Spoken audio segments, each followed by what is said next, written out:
1959, Ukraine, small town of Parutyne, Mykolaiv Oblast, Soviet Ukraine.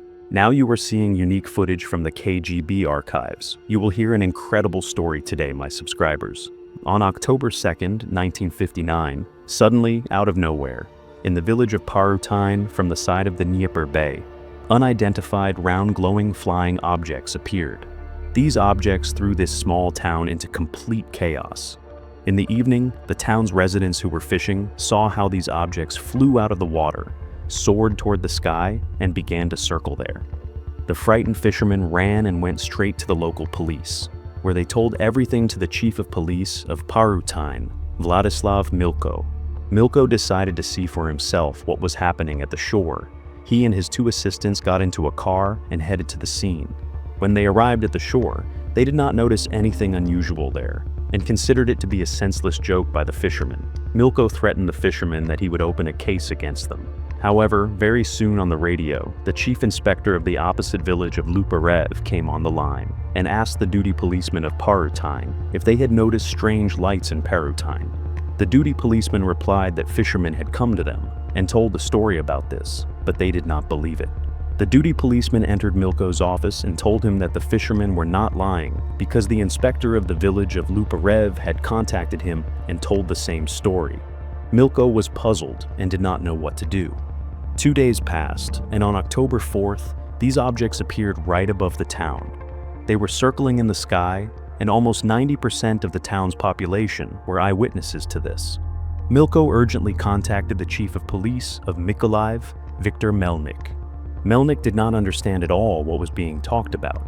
Milko tried to explain to him what these objects looked like, but Melnik could not understand anything and decided to go to Parutyne himself. The next day, the chief of police of Mykolaiv arrived in Parutyne and met with Milko. Milko told the chief of police in detail about this incident.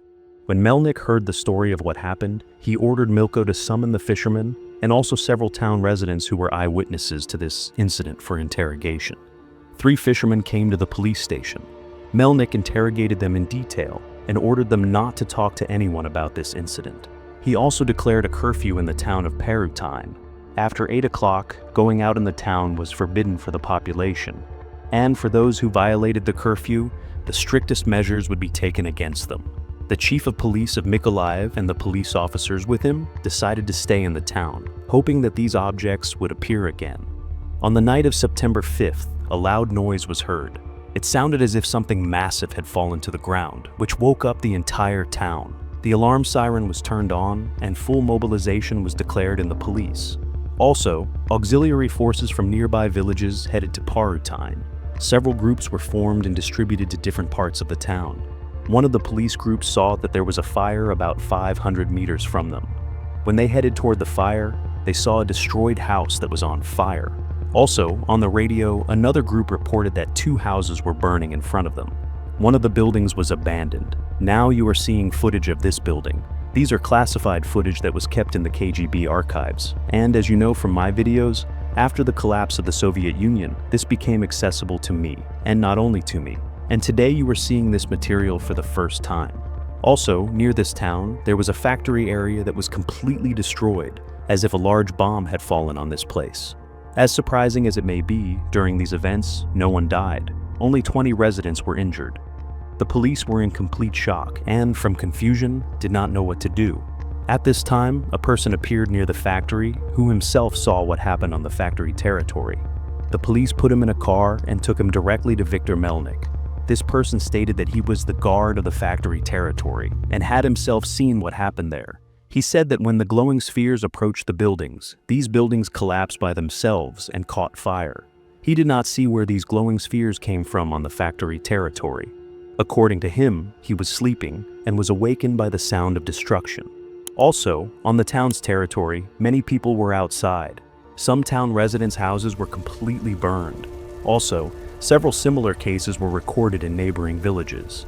In the village of Dniprovska, the road was completely destroyed, as if the road had been melted by fire. Melnik was very frightened and decided to inform Kiev about the situation. So, as not to take much of your time and not to speak in detail, Kiev decided to send military personnel to Parutyne and also to the surrounding villages. 500 Soviet soldiers were involved in this matter. On September 11th, the chief of police of Parutyne had a stroke and lost the ability to move, and his deputy was appointed in his place. The troops were ordered that if they saw these objects and felt any threat, they should immediately open fire.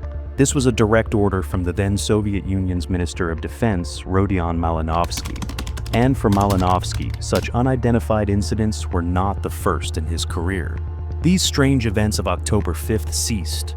People were slowly but returning to the rhythm of everyday life. However, the curfew was still in effect. Soviet troops were also conducting regular patrols in Parutyne and the surrounding villages. On October 17th, a very bright light appeared in the Dnieper Bay. This light illuminated so much that people thought it had dawned at midnight. All these facts were being recorded on camera. After a while, 4 brightly glowing spherical objects appeared on the water surface far from the town in the bay. Now you are seeing these objects on your screens. One was very large, while the other 3 objects were relatively smaller. These objects were floating on the water surface. As written in the files, this large object was more than 25 meters in height. A little later, these round lights disappeared, and only this one large spherical object remained. 2 operators were filming all of this on camera. For almost an hour, this object would sometimes rise into the air, sometimes sit on the water, and finally disappeared under the water. The population was in shock. The soldiers ordered the population to turn off all lights in their homes. Also, on the same night, similar objects appeared in the city of Mykolaiv. These objects circled above the city of Mykolaiv for a few minutes. Now, another very interesting fact. This person is Evgeny Gaiduchuk. He claimed that he was from the future.